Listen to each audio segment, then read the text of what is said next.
So we're going to quickly have a look at how we can delete multiple blank rows within Excel. And looking at our data here, we can see that we have all these spaces within it.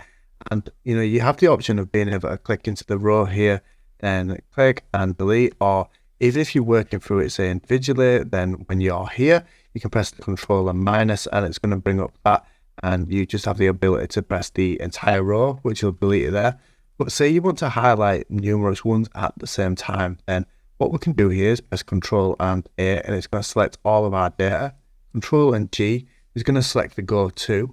And now what we can see at this point is when you look at the special, you can have a look at the S. It's underlined there. So this is where we can start to use shortcuts a little bit. And if we press Alt and S at this point, it's going to bring up this Select Special part or Go To Special.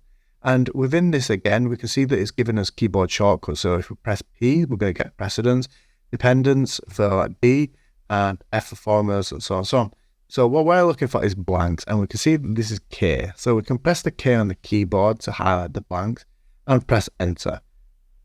So once we have all of our data highlighted, now we can see all the gaps within our data here. We can press Control and press the minus button, and we're going to get the delete button here. And we can see what it's asking us to delete, and we know that we're looking to delete the rows at this point. So you can press the R on your keypad, or you have the ability to just select it.